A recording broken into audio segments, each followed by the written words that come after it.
இன்றைக்கி யாருன்னா பேரும் புகழோடும் இருக்கிறவங்கள பார்த்து நம்ம கை காட்டி சொல்ல முடியுமா? நீ பாவம் செய்கிற, நீ தப்பு செய்கிற, அநீதியாக இருக்கிற, அராஜகம் பண்ணுற, தப்பு பண்ணுற சொல்ல முடியுமா? சொல்லலாம். சொன்னால் டீலுக்கு வருவாங்க. டீல் பேசுறது தான் இப்போல்லாம். என் தப்பு நீ சுட்டி காட்டிட்டியா, அப்போ நான் ஒன்று சொல்கிறேன், ஒரு டீலுக்கு வரலாம், வா உட்கார். எல்லாரும் ஒன்று பேசாத, வா வீட்டுக்கு வா, இல்லை தனியாக வா, அங்கே வா, இங்கே வா, உட்காந்து வா, இந்த நான் உனக்கு இவ்வளோ கொடுக்குறேன், கொஞ்சம் வாயை மூடு.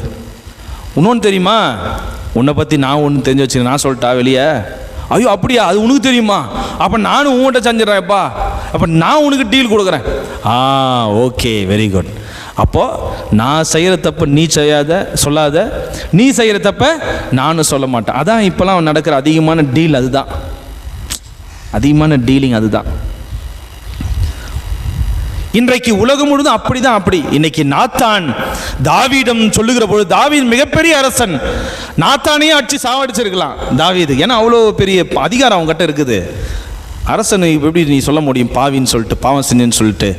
ஆனால் அவ்வளவு உயரத்தில் அரச பதவியில் இருந்த தாவீது நாத்தானிடம் அந்த சொல்லி முடித்த உடனே, அட பாவி, நான் செஞ்ச பாவத்தை சுட்டி காட்டுகிறார் கடவுள் இந்த இறைவாக்கின வழியா. உடனே சொல்றான், நாத்தானிடம் தாவீது சொன்ன உடனே என்ன சொல்றார்? உன் அச்சி சாவடிச்சிருவன்னு சொல்லல, சொல்லி அடுத்த நிமிடமே சொல்றார், நான் ஆண்டவருக்கு எதிராக பாவம் செய்து விட்டேன், மனம் குமுறி அழுதார் என்று சொல்லுகிறது. அரசன் போய் அழுவலாமா? இல்லை, அழுதா அவனுடைய இமேஜ் என்ன வருது, அவனுடைய ப்ரெஸ்டீஜ் என்ன வருது? அப்போ அழுகுறான்னா, அந்த தாவீது அழுகுறான்னா என்ன நினைக்கிறான்? உண்மையிலே நான் பாவம் செஞ்சிட்டேன், சுட்டி காட்டிட்டா. பிரியமானவர்களே, இந்த தவக்காலம் அப்படிப்பட்ட காலம்தான்.